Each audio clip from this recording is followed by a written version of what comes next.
Mr. Speaker, sir. Dharmendra Yadav. धन्यवाद अध्यक्ष जी।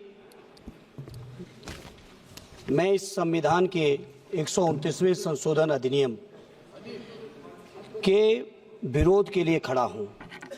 अध्यक्ष जी, मैं समझ नहीं पा रहा हूं, अभी 2 दिन पहले संविधान को बचाने की, संविधान की गौरवशाली परंपराएं की कस्में खाने में कोई कमी नहीं रखी। 2 ही दिन के अंदर संविधान की जो हमारी मूल भावना है, 2 ही दिन के अंदर संविधान का जो हमारा बेसिक स्ट्रक्चर है, 2 ही दिन के अंदर संविधान का जो हमारा संघीय ढांचा है, उसको खत्म करने के लिए संविधान संशोधन बिल लाए हैं। मैं मनीष तिवारी जी से सहमत हूं और अपनी पार्टी और अपने नेता आदरणीय अखिलेश यादव जी की ओर से कहना चाहता हूं, ये बिल पूरे देश के जो अलग अलग भेष, भाषाएं, संस्कृति, क्षेत्र की जो मान्यताएं हैं, जो हमारे संविधान निर्माताओं ने बहुत सोच विचार के मंथन अध्ययन करके ये संघीय ढांचा तैयार किया था, राज्यों का गठन भी किया था, संस्कृति के हिसाब से, क्षेत्र के हिसाब से, भाषा के हिसाब से, परिस्थितियों और समय के हिसाब से।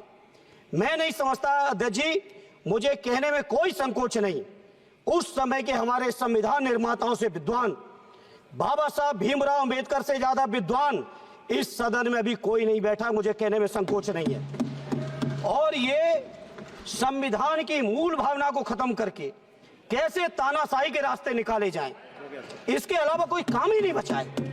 आखिर ये मनीष तिवारी जी ने कहा, कहीं एक विधानसभा के चुनाव अगर कोई अविश्वास आता है, अगर बहुमत नहीं मिलता है, तो क्या पूरे देश का चुनाव कराओगे? पूरे देश का चुनाव कराओगे? और ये लोग एक देश, एक संविधान, एक चुनाव की बात करते हैं। जो लोग 8 विधानसभाएं भी एक साथ नहीं करा पाते हो, मौसम देख के तारीखें बदलते हो, वो लोग बात करते हैं एक देश एक चुनाव की।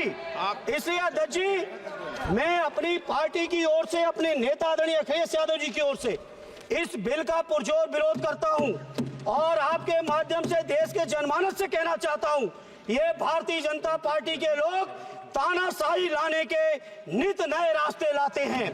जो 8 विधानसभाओं का चुनाव एक साथ नहीं करा पाए, 4 राज्यों के चुनाव एक साथ नहीं करा पाए, वो पूरे देश की लोकसभा और सारे प्रांतों की विधानसभाएं एक साथ कराने की बात करते हैं। मैं पूछना चाहता हूं सरकार से, अगर एक प्रांत के अंदर सरकार गिरती है तो क्या पूरे देश की लोकसभा के चुनाव कराओगे?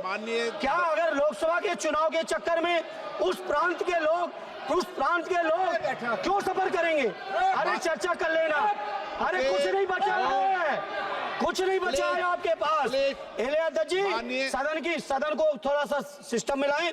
अध्यक्ष जी, आपसे अनुरोध है, आपके माध्यम से सरकार से अनुरोध है, जनता ने बड़ी उम्मीदों के साथ हम सबको भेजा है और हम सब लोगों की जिम्मेदारी है, ये संविधान विरोधी, संघीय ढांचे विरोधी, बेसिक स्ट्रक्चर विरोधी कई केसों की चर्चा की मनीष तिवारी जी ने, मैं उनके साथ जोड़ते हुए माननीय सर्वोच्च न्यायालय की भावनाओं के विरोधी, गरीब विरोधी, दलित विरोधी, पिछड़ा विरोधी, मुसलमान विरोधी, इस नीयत को वापस लो, ये अध्यक्ष जी आपके माध्यम से मेरी आपसे प्रार्थना है। बहुत बहुत धन्यवाद। एक मिनट प्लीज। माननीय सदस्यगण, हम संसद के अंदर